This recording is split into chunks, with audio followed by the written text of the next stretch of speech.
मित्रांनो, श्याम मानवला मला वाटतं 30-35 वर्षापासून मी ओळखत असेन आणि महाराष्ट्रामध्ये ही अंधश्रद्धा निर्मूलनाची जी एक मोहीम नाही चळवळ सुरू झाली, त्याच्यामध्ये नरेंद्र दाभोळकर इकडे होते, इकडे श्याम मानव होते आणि ही सगळी माणसांनी ज्यांनी प्रेरणा घेतली, ही प्रेरणा त्यांना साधना नावाचं जे साप्ताहिक होतं, जे यदुनाथ थत्ते माझे काका चालवित होते आणि साने गुरुजींनी स्थापन केलेलं होतं. एक समाजवादी परिवाराचं असं ते मुखपत्र होतं, पण प्रभावी होतं. त्या काळामधल्या सर्व राजकारण्यांकडे साधनाचा अंक जायचा, त्याची दखल घेतली जायची. तर श्याम मानव त्याच्यापैकी एक. श्याम मानवची 3 वैशिष्ट्य मी सांगेन. एक असं की यापूर्वी कधी त्यांनी राजकारण नाही केलं. दुसरी गोष्ट अशी की त्यांनी जेन्युइनली युक्तिवाद करून आपला विरोध नेहमी केला. श्रद्धा अंधश्रद्धा या संदर्भातला त्यांचा विरोध जो होता तो युक्तिवाद करून होता, पुराव्यानिशीन होता. आणि तिसरी गोष्ट अशी की त्यांनी ज्यांना ज्यांना आव्हानं दिली त्यांच्यापैकी कोणीही त्यांचं आव्हान स्वीकारलं नाही. याचा अर्थ त्यांनी दिलेल्या आव्हानामध्ये दम होता. आणखीन एक गोष्ट त्यांच्याबाबत मी सांगू शकतो की काय ना, जे अशा चळवळीमध्ये जे लोकांना असतात, जे थोडंसं निगेटिव्ह वाटतं लोकांना, त्यांच्या रूढ प्रथा परंपरा श्रद्धा विश्वास प्रथा याच्या संदर्भामध्ये ते नेहमी 2 प्रकारे बदनाम करायचा प्रयत्न करतात. एक चारित्र्याच्या संदर्भामध्ये संशय घेणं आणि दुसरं भ्रष्टाचारी ठरवणं. हे दोन्ही प्रकार श्याम मानवबाबत झाले. पण श्याम मानवच्या मॅन ऑफ प्रिन्सिपल तो आहे. पटणं न पटणं या विषयावर मी बोलत नाहीये मित्रांनो. आता ते जे बोलतो श्याम ते तुम्हाला पटलं पाहिजे असं नाही, आणि तुम्हाला नाही पटलं तर तुम्हाला तो काही सक्ती करायला येत नाही तुम्हाला. त्यांनी फार केसेस केलेत असं नाही, त्यांनी अनेक ठिकाणी गुन्हे नोंदवलेत लोकांविरुद्ध, भोंदू बाबांविरुद्ध. पण सर्वसामान्य माणूस कुठेतरी श्रद्धेने कुठे देवळात गेला, काय नारळ फोडला, काय पूजा केली, अर्चा केली, अमुक केली तमुक केली, त्याच्या विरुद्ध त्यांनी कुठे सामान्य माणसाविरुद्ध गुन्हा केलाय दाखल असं नाही दिसणार तुम्हाला. बाबा बुवा, आणि त्यातही भोंदू बाबा बुवा की ज्यांनी कुणाचं लैंगिक शोषण केलंय, कोणी आर्थिक शोषण केलंय, अंधश्रद्धेच्या नावाखाली अघोरी प्रकार केले, तिथे श्याम मानव उतरलेला आहे. त्यांनी गुन्हे दाखल केलेत, पोलिसांना करायला लावलेत. किंवा महाराष्ट्रामध्ये जो अंधश्रद्धा निर्मूलन कायदा झाला त्याचं श्रेय मीडियामध्ये समाजवादी लोकांचं किंवा डाव्या पक्षांचं प्राबल्य असल्यामुळे किंवा नरेंद्र दाभोळकरांनी एक नेटवर्क स्वतःचं तयार केलं होतं, त्यामुळे नरेंद्र दाभोळकरांना दिलं जातं. पण अंधश्रद्धा निर्मूलन कायद्याचं खरं श्रेय हे श्याम मानवचं आहे. आता श्यामच्या बाबतीमध्ये माझ्या मनामध्ये तो जे काय करतोय ना तो कन्व्हिन्स्ड आहे. आणि तुमच्या त्या नरेंद्र दाभोळकरांसारखे आर्थिक व्यवहार नाहीत त्याचे. अब्जावधी रुपये परदेशातून आले, त्याच्यावरून भांडणं झाली आहे, सगळं आपल्या कुटुंबापुरतंच मर्यादित ठेवलंय. एक शरद पोंक्षेंनी घेतलेली सनातनच्या 2 साधकांची मुलाखत सध्या व्हायरल झालेली आहे. पाहिली का ती? नसेल पाहिली तर लगेच पहा. तुम्हाला नरेंद्र दाभोळकर यांच्या काळी बाजू कळल्यानंतर तुम्हाला धक्का बसेल. आणि तरी देखील त्यांची बाजू घेणारे लोक, म्हणजे हत्या याचा सगळ्यांनीच निषेध केलेला आहे, तो प्रत्येकाने केलाच पाहिजे.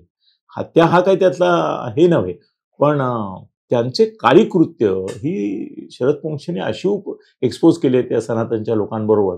त्याचं जरा टायटल मिळालं तर बघ रे, तो व्हिडिओ काढ म्हणजे, आणि कुठे आहे तो बघ, ते आपण जरा देऊया. तर श्याम, मला जरा आश्चर्य वाटलं तुझं की तू ते अनिल देशमुख आणि देवेंद्र फडणवीस यांच्या भानगडीत कुठे पडलास. त्याच्यामुळे तुझ्यावर पहिल्यांदा आयुष्यात मला वाटतं सुपारीचा आरोप झाला. फडणवीस म्हणाले की हे सुपारीबाज लोक आहेत. तू सुपारी घेणारा नाहीस हे मला माहिती आहे, पण मग अनिल देशमुखांशी तुझे काही वैयक्तिक स्नेहसंबंध ऋणानुबंध आहेत का, की ज्याच्यामुळे शक्य आहे की त्यांना फाईट करतात. अनिल देशमुख बोलतात ना, बिंदास बोलतात, प्रेस कॉन्फरन्स घेतात, फडणवीसांचं नाव घेऊन आरोप करतात, फडणवीस त्यांच्यावर आरोप करतात. ही राजकीय लढाई आहे, त्यांना ती राजकीय लढू दे ना. तू अशा रीतीने त्याच्यामध्ये उतरणं गैर आहे असं मला वाटतं. काय मिळालं का? त्यांच्या युट्यूब चॅनलवरतीच शरद पोंक्षे राष्ट्रीय स्वाहा युट्यूब चॅनल आहे. हा, शरद पोंक्षे यांचा राष्ट्रीय स्वाहा स्वाहा राष्ट्रीय स्वाहा दाभोळकर हत्या व सनातन संस्था दाभोळकर हत्या व सनातन संस्था असा तो व्हिडिओ आहे. मित्रांनो, लक्षात आलं का? मी परत एकदा सांगतो, परत सांग एकदा. शरद पोंक्षे यांचा युट्यूब चॅनल आहे राष्ट्रीय स्वाहा. त्याच्यावर सनातनच्या 2 साधकांची मुलाखत त्यांनी घेतलेली आहे. त्या टायटल काय आहे त्याचं? दाभोळकर हत्या व सनातन संस्था, चेतन राजहंस व अभय वर्तक यांच्याशी. सावकाश तू बोललेला ऐकू जात आहे का तिथे? जाईल? मग मोठ्यांदी बोल. दाभोळकर हत्या व सनातन संस्था, चेतन राजहंस व अभय वर्तक यांच्याशी केलेली बातचीत. बस कळलं मित्रांनो? ही लगेच पाहायची, हा व्हिडिओ पाहून झाल्याबरोबर पाहायची आणि मग तुमची मतं जी असतील ती तुम्ही ठरवा, तुमच्याशी ठरवा. तर मुद्दा असा आहे की अनिल देशमुखांवर जे आरोप झाले त्या संदर्भामध्ये त्यावेळेचे पोलीस कमिशनरनी देखील अगम्य अशी भूमिका घेतली आणि नंतर तर त्याचा इन्कार पण केला. मी ऐकलं वगैरे वगैरे केलं. नंतर सरकारनेही त्यांच्यावर काही कारवाई केली नाही पोलीस कमिशनरवर की असा आरोप केला.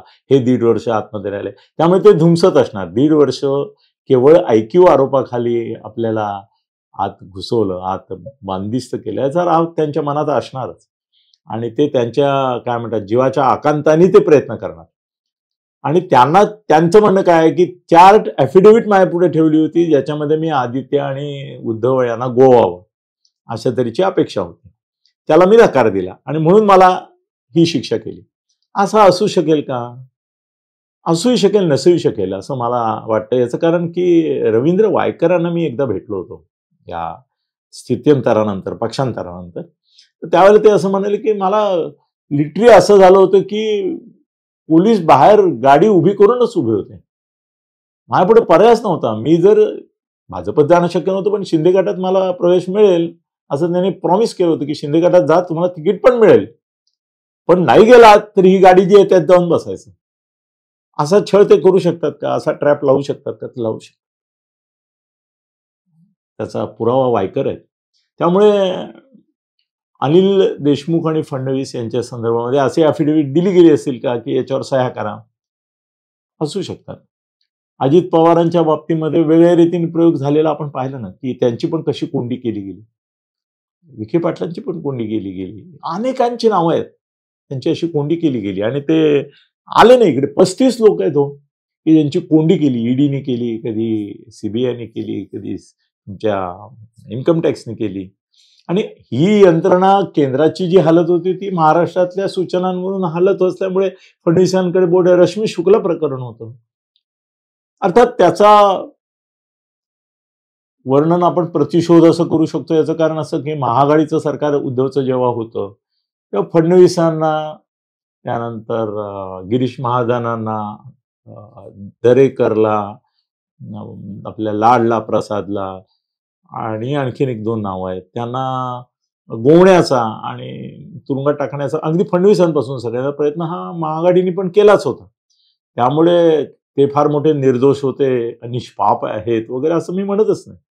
त्यांनी ते केलं जे फडणवीसांनी किंवा मोदी शहांनी आपल्या विरोधकांबाबत केलं. ते सगळंच्या सगळं केलं किंवा जास्त फास्ट केलं, हो की नाही? परमवीर सिंहच्या संदर्भामधलं सगळं जे काय एक गूढ आहे ते दोन्ही बाजूने, यांच्याही बाजूने त्यांच्या बाजूने. त्यामुळे अनिल देशमुख करतात ते आरोप खोटेच असतील असं नाही म्हणता येत. पण फडणवीसांनी त्यांच्यावर आरोप केले. फडणवीस म्हणाले की माझ्याकडे त्यांच्या टेप्स आहेत, त्यात ते शरद पवार आणि उद्धव ठाकरेंविरुद्ध बोलले. ठीक आहे, बोलले असतील. शरद पवार आणि उद्धव ठाकरेंविरुद्ध बोलणं हा काही राष्ट्रद्रोह नाही, हा त्यांचं वैयक्तिक मत असेल, प्रतिकूल असेल. फडणवीसांविरुद्ध चंद्रकांत दादा काय बोलतात, फडणवीसांविरुद्ध बावनकुळे काय बोलतात, फडणवीसांविरुद्ध आशिष शेलार काय बोलतात, फडणवीसांविरुद्ध विनोद तावडे काय बोलतात. त्यांच्या जर टेप्स घेतल्या तर फडणवीसांना धक्का बसेल. त्या जर कुणी उद्या रिलीज केल्या मिळवून किंवा अगदी विश्वसनीयरित्या कोट केले तर फडणवीस म्हणतील की अरे अनिल देशमुख उद्धव आणि याच्याबद्दल बोलले तेच माझ्याबद्दल हे लोक बोलले. त्यामुळे फडणवीसांनीही माझ्याकडे क्लिप्स आहेत अनिल देशमुखांच्या यांच्या बाबत बोललेल्या, याला काही अर्थ नाही. त्यांनी गुन्हे केलेत ना, तर ते गुन्हे सिद्ध व्हायला पाहिजे. ते कोर्टामध्ये मॅटर, दोन्ही बाजूनी कोर्टामध्ये आहे आणि ते कोर्टात सिद्ध होईल. सिद्ध झालं तर ते गुन्हेगार ठरतील, आज आरोपी आहेत ते. नाही सिद्ध झालं तर निर्दोष सुटतील. किंवा उद्या कुणी सांगावं काय होईल. उद्या समजा अशी परिस्थिती आली की अनिल देशमुखांसकट शरद पवार हेच भाजपचे जर सत्तेतले पार्टनर झाले, आणि अशक्य नाहीये, तर अनिल देशमुखांना क्लीन चिट देण्याची पाळी महाराष्ट्राच्याच गृह खात्यावर येईल किंवा फडणवीसांवर येईल, हे सांगता येत नाही. कारण ही श्याम, तुला मी एक सांगतो की या अशा प्रकारे दोन मोठी माणसं आहेत ना, त्यांच्या भांडणात तुझ्यासारख्याने नाही पडू. तुझी ख्याती, कीर्ती, तुझा लौकिक हा अंधश्रद्धा निर्मूलनातला एक अत्यंत सचोटीचा कार्यकर्ता ही आहे. तू कशाला यांच्या भानगडीत पडला मलाही कळत नाही. ते सक्षम आहेत आपसात भांडायला, ते भांडतील, एकमेकाचं काय वस्त्रण करायचं करतील. तू नको त्याच्यामध्ये पडू. तू पडल्यामुळे याला वेगळं वळण लागलं, त्यामुळे त्याला सुपारीचा वास आला. तू बोलायला नको होतंस. पण अनिल देशमुख आणि फडणवीसांची जुगलबंदी चालू राहील जोपर्यंत अनिल देशमुख आणि शरद पवारच भारतीय जनता पक्षाशी सहकार्याला येत नाहीत, तोपर्यंत चालू राहील. आजही चालू आहे, ते उद्याही चालू राहील. बऱ्याच गोष्टी घडणार आहेत श्याम, तू नको याच्यात पडू. आणि मित्रांनो, तुम्हाला पण मी सांगेन की हा जो प्रकार आहे ना, फडणवीस अनिल देशमुख, तर फडणवीस पण म्हणाले योग्य वेळेला मी क्लिप सादर करेन. परत मगाशी मी एक व्हिडिओ केला की योग्य वेळ काय प्रकार आहे, आज का नाही. If you want to expose him today only, just now. आज आत्ताच का नाही, कसली वेळ काढता तुम्ही. मग ते खडसेसारखं हसं होईल हो. माझ्याकडे सीडी आहेत, माझ्याकडे सीडी आहेत, माझ्याकडे सीडी आहेत. 100 वेळा ते बोलले. शेवटी पक्षातच आले, आता काय सीडी काढाल तुम्ही. नुसत्या सीडीचं काय करणार, चक्काचूर करणार. तसं फडणवीस यांना सुद्धा मी सांगेन की अनिल देशमुख जोपर्यंत तुमच्या महायुतीत नाहीत तोपर्यंतच काय असतील त्या क्लिप काढा. आणि क्लिप काढल्या म्हणून उद्या त्यांना पक्षात घ्यायला काही अडचण नाही, कारण मोदींनी आदर्श आपल्याला घालून दिलेला आहे. 75,000 करोडच्या गाफल्याचा आरोप केला आणि 48 तासाच्या त्यांना उपमुख्यमंत्री केलं महाराष्ट्रामध्ये. त्यामुळे अनिल देशमुखांचं काही नुकसान होणार नाही. तुम्ही केले आरोप, केलं तर एक्सपोज. तरी उद्या जर शरद पवारांनीच ठरवलं की जायचं भाजपबरोबर, तर कोणी सांगावं मुद्दाम शरद पवार त्यांना उपमुख्यमंत्री करतील महायुतीच्या तुमच्या मंत्रिमंडळाचे. मुख्यमंत्री तुम्ही नसाल, पण म्हणजे फडणवीसांना म्हणतो मी, पण उपमुख्यमंत्री अनिल देशमुख असू शकतात. कारण सगळ्यात जास्त अनिल देशमुखांच्या संदर्भामध्ये ते सॉफ्ट आहे. शरद पवारांनी त्यांच्या आयुष्यात दिल्लीत जाऊन प्रेस कॉन्फरन्स अनिल देशमुखांकरता घेतली होती, आठवतंय. म्हणजे नवाब मलिक करता नव्हती घेतली. नवाब मलिकला असं वाऱ्यावर सोडलं होतं, जसं भुजबळांना आधी सोडलं होतं तसं. पण अनिल देशमुखांच्या मध्ये शरद पवारांचा जीव अडकलेला आहे. अनिल देशमुखांच्याशी पंगा म्हणजे शरद पवारांशीच पंगा आहे. श्याम, तू मध्ये नको पडू. आणि मित्रांनो, यांना दोघांना भांडू द्या. हे दोघांना आरोप करतायत ना, यांच्यापैकी कोणीही आज आत्ता पुरावा देत नाहीये, नुसतं आरोप करतायत. आता आरोपावर आपण विश्वास ठेवायचा का नाही हे ज्याचा त्यांनी निर्णय घ्यावा. धन्यवाद. खळबळजनक गौप्यस्फोट म्हणजेच YouTube चॅनल अनिल थत्ते गगनभेदी. खळबळजनक गौप्यस्फोट म्हणजेच YouTube चॅनल अनिल थत्ते गगनभेदी.